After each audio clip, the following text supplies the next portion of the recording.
మహాత్మా కాంగ్రెస్ కు బుద్ధి ప్రసాదించు అంటూ వికారాబాద్ బీఆర్ఎస్ జిల్లా అధ్యక్షుడు మాజీ ఎమ్మెల్యే డాక్టర్ మెతుకు ఆనంద్ విమర్శలు గుప్పించారు. బీఆర్ఎస్ నాయకులు కాంగ్రెస్ 420 హామీలపై గాంధీ వర్ధంతి సాక్షిగా నిరసన చేపట్టారు. వికారాబాద్ లో గాంధీ విగ్రహానికి నివాళులు అర్పించారు. ఈ సందర్భంగా వారు మాట్లాడారు. గత ఎన్నికల్లో కాంగ్రెస్ పార్టీకి ఓటేసి తప్పు చేశామని ప్రజలు బాధపడుతున్నారని అన్నారు.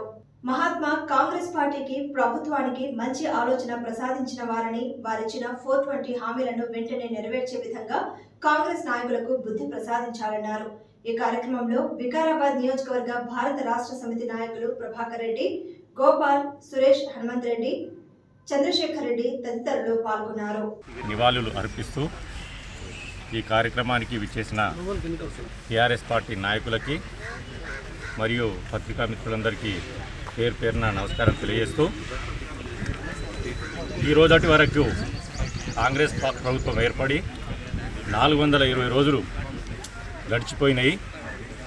అలాగే 420 హామీలు ఇచ్చి అధికారంలోకి వచ్చిన కాంగ్రెస్ పార్టీ ఈరోజు ఆ హామీలను తుంగలో తొక్కి వాళ్ళు పరిపాలిస్తున్నారు. ముఖ్యంగా రేవంత్ రెడ్డి గారు ఈరోజు ముఖ్యమంత్రి, కానీ ఆ రోజు ఆయన పిసిసి అధ్యక్షుడున్న హయాంలో ఆయన ఈ 460 హామీల మేనిఫెస్టోను 420 హామీల మేనిఫెస్టోని ఆయన హిందువుల పవిత్ర గ్రంథమైన భగవద్గీత మరియు ముస్లింలకు సంబంధించి పవిత్ర గ్రంథం ఖురాన్, అలాగే క్రైస్తవులకు సంబంధించిన వాళ్ళు నమ్మే బైబిల్ పైన ఆయన ప్రమాణం చేసి ఇది అంతకంటే ఎక్కువ ఇది పవిత్రమైంది అని చెప్పేసి చెప్పిన సందర్భం. అలాగే ఈరోజు ఆయన ఇచ్చిన హామీలను 420 హామీలకి కనీసం 4% కూడా అమలు చేయకుండా ప్రజలను వంచిస్తున్నారు. అలాగే ముఖ్యంగా ఆయన గతంలో ఆయన పిసిసి అధ్యక్షుడు హయాంలో రైతులకి సంబంధించిన రైతు బంధు కేసీఆర్ గారు ఎన్నికల్లో హామీ ఇవ్వకుండానే ఆయన ఎకరాకి 10,000 రూపాయలను ఇచ్చి వాళ్ళకి పెట్టుబడి సాయంగా ఆదుకున్న వ్యక్తి. అలాంటి ముఖ్యమంత్రిని ఈరోజు వాళ్ళు అధికారంలోకి వచ్చిన తర్వాత ఏం ఇచ్చిండు, ఏం చేసిండు, లక్షల కోట్లు అప్పు చేసిండు అని చెప్తున్నాడు. ఆ రోజు డిప్యూటీ సీఎం గారు, ఈరోజున్న డిప్యూటీ సీఎం గారు మల్లు భట్టి విక్రమార్క గారిని ఇలాగే ప్రెస్ మిత్రులు అడిగితే మీరు ఇన్ని హామీలు ఇస్తున్నారు, ఎట్లా అమలు చేస్తారని చెప్పారు. అడిగితే అతను ఏమన్నాడు, మాకు అపారమైన అనుభవం ఉంది, మా దగ్గర చాలా అనుభవజ్ఞులు మంత్రులుగా ఉంటారు, ఖచ్చితంగా మేము సంపదను ఎలా సృష్టించాలో మాకు తెలుసు, ఆ సంపదను పేదలకు ఏ విధంగా పంచాలనో తెలుసు అన్న వ్యక్తి ఈరోజు అధికారంలోకి వచ్చినాక కేసీఆర్ గారు చాలా అప్పులు చేసిపోయారు, వాటి వడ్డీ కూడా కట్టలేకపోతున్నామని చెప్పిండు. అలాగే రైతు బంధు కింద కేసీఆర్ గారు ఇచ్చిన కనీసం ఆ 10,000 రూపాయలు కూడా ఈరోజు ఇవ్వలేకపోతున్నాడు.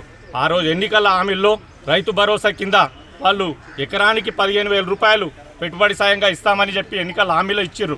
కానీ ఈరోజు అధికారంలోకి వచ్చిన తర్వాత సంవత్సరం గడిచిపోయింది, 14 నెలలు అవుతుంది. 14 నెలల కాలానికి కూడా ఈరోజు ఒక్క రైతు భరోసా వేయలేకపోయినరు.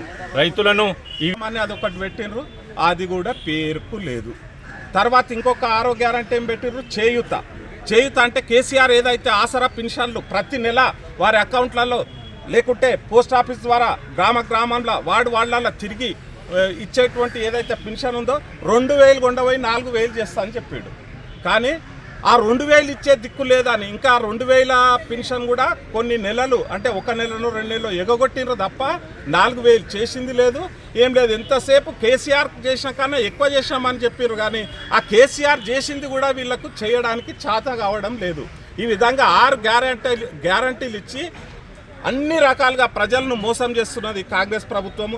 ఇది ప్రజలందరూ కూడా గమనిస్తున్నారు. ప్రజలు తప్పకుండా ఈ కాంగ్రెస్ ప్రభుత్వానికి బుద్ధి చెప్తారని చెప్తున్నారు. ఇంకొక చిన్న మాట ఏంటంటే రేషన్ కార్డుల విషయం మాట్లాడుతున్నారు బాగా. ఎక్కడ ఆ రేషన్ కార్డులు అనేది ఏదో పెద్ద విషయం అని దాన్ని ఆర్భాటం చేసి ఇంతకుముందు మా అశోక్ చెప్పినట్టు ఏఎక్స్ కార్యక్రమం చేసిన ప్రచారానికి ఎక్కువ చూపించుకుంటూ పని చేసేది లేదు. ప్రచారం మాత్రం ఎక్కువ, పని మాత్రం ఏమీ లేదు. మరి రేషన్ కార్డుల విషయం మాట్లాడారు. కేసీఆర్ ఒక్క రేషన్ కార్డు కూడా ఇవ్వలేడని. కేసీఆర్ గారు 2021లోనే 6,40,000 పైన పైచీకు రేషన్ కార్డులు ఇవ్వడం జరిగింది. ఇది బట్టి విక్రమార్క గారు కానీ అప్పుడు ఉన్నటువంటి కాంగ్రెస్ నాయకులు కూడా ఆ కార్యక్రమంలో పాలు పంచుకోవడం జరిగింది. అవి ఫోటోలు కానీ ఏమైనా కావాలంటే కూడా తీసుకొస్తాం. మరి కేసీఆర్ ఎట్లిచ్చిండు, వీళ్ళు ఎట్లిచ్చిండ్రు అంటే అంతకుముందు ఉమ్మడి ఆంధ్రప్రదేశ్ ఉన్నప్పుడు ఒక లిమిట్ ఉండే రేషన్ కార్డుకి అనేది. ఏం లిమిటు? ఒక వ్యక్తికి 4 కిలోలు, అందుట్లో టోటల్ కుటుంబానికి 20 కిలోల మాత్రం బియ్యమే ఇస్తుండ్రి. కానీ కేసీఆర్ గారు వచ్చినాక దాన్ని ఏం చేసిండంటే 6 కిలోలు చేసిండు. ఒక వ్యక్తికి 6 కిలోలు, కుటుంబంలో ఎంతమంది ఉంటే అంతమందికి 6 కిలోల చొప్పున. అలాగే పట్టణ ప్రాంతాలలో అయితే 75,000 ఉన్నటువంటి ఆదాయాన్ని 2,50,000కు పెంచడం జరిగింది. అంటే కేసీఆర్ ఒక మానవతావాదిగా మానవతా దృక్పథంతో నిరుపేదలందరికీ ఇది చెందాలి, రేషన్ కార్డు అనేది ప్రతి ఒక్కరికి ఉండాలి అన్నాడు. కానీ వీళ్ళలాగా రేషన్ కార్డులు ఇస్తున్నామని అప్లికేషన్ తీసుకొని దాన్ని ఒక పెద్ద ప్రోగ్రామ్ చేసి దాన్ని బాగా అడ్వర్టైజ్మెంట్ చేసుకోవడం తప్పిస్తే నిజంగా రేషన్ కార్డు ఇవ్వాలనే ఆలోచన లేదు వీళ్ళకు. కాబట్టి ఏదన్నా ఈరోజు ప్రజలంతా వీరు నిన్న మొన్న పెట్టిన గ్రామ సభలలో కూడా మీకు ప్రజలంతా చాలా వ్యతిరేకంగా అక్కడనే గ్రామ సభలలోనే నిలదీసే పరిస్థితి ఎందుకు వచ్చిందంటే మీరు ఏవైతే హామీలు ఇచ్చినరో ఏ హామీలను కూడా మీరు నెరవేర్చడానికి ప్రయత్నం చేస్తలేరు.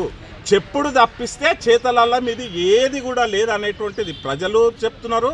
ప్రజల తరపున ఈరోజు బీఆర్ఎస్ పార్టీ మా వర్కింగ్ ప్రెసిడెంట్ అయినటువంటి కేటీఆర్ గారు, అలాగే మా జిల్లా పార్టీ అధ్యక్షులైనటువంటి మా ఆనంద్ సార్ గారు ఈరోజు మరి గాంధీ బొమ్మకు మెమరాండం ఇచ్చి ప్రజల తరపున ఈ హామీలు అమలు అవుతలేవు, మీరు ఈ హామీలను తక్షణం అమలు చేయాలి అని చెప్తున్నారు. ఆ రోజుల్లో కేసీఆర్ ఏదైనా ప్రభుత్వం అమలు చేయాలంటే ఇది కోట్లకు కూడా పోయినరు.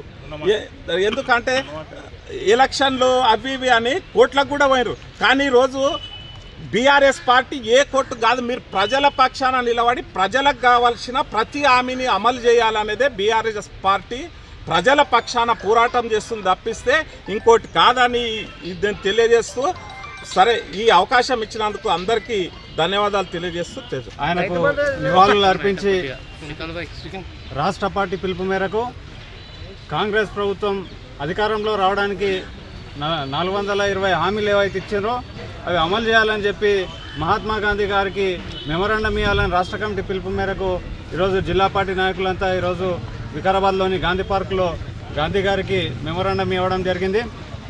దాంట్లో భాగంగా ఈరోజు కాంగ్రెస్ ప్రభుత్వం అధికారంలో రావడానికి ఉద్యమకారులకు 250 గజాల స్థలము, అదేవిధంగా గౌరవ వృత్తి ఇస్తానని కూడా హామీ ఇవ్వడం జరిగింది. కానీ ఎక్కడా దాని ఊసు లేదు, దాన్ని అమలుపరిచే ఉద్దేశం ప్రభుత్వానికి లేదు. అదేవిధంగా రైతు రుణమాఫీ కానీ 6 గ్యారంటీలలో సంపూర్ణంగా ఏ ఒక్కటి కూడా అమలు చేసిన పాపాన ఈ కాంగ్రెస్ ప్రభుత్వం పోలేదని ఈరోజు మేము కాదు, ప్రజలు కూడా, మీరు గ్రామాలలోకి వెళ్తే ప్రజలే ఈరోజు రాణించే పరిస్థితి లేదు. నిజంగా మేము అమలు చేస్తున్నామని మీకు చిత్తశుద్ధి ఉంటే ఈరోజు స్థానిక సంస్థలకు రండి, ఎన్నికలకు రండి, ఎందుకు జంకుతున్నారు? ఈరోజు నిజంగానే మీరు ప్రజలల్లో ఈరోజు హామీలు నెరవేరుస్తున్నామని మీకు చిత్తశుద్ధి కూడా ఉంటే రేపు రాబోయే స్థానిక సంస్థల ఎలక్షన్లో ప్రజలు మీకు సరైన బుద్ధి చెప్తారు. కాబట్టి ఇప్పటికైనా మహాత్మా గాంధీ గారు వీళ్లకు ఆయన బోధిస్తాడని కళలోకి వెళ్ళి రేవంత్ రెడ్డి గారికి ఈ హామీలని నెరవేర్చాలని, ఎందుకంటే వాళ్ళు మేము గాంధీ వారసులం అని చెప్పుకుంటారు. కాబట్టి ఇప్పటికైనా ఆయన బాటలో నడవాలని చెప్పి ఇచ్చిన హామీలు నెరవేర్చాలని, లేకపోతే ప్రజలు మీకు తగిన బుద్ధి చెప్తారని హెచ్చరిస్తా ఉన్నాం.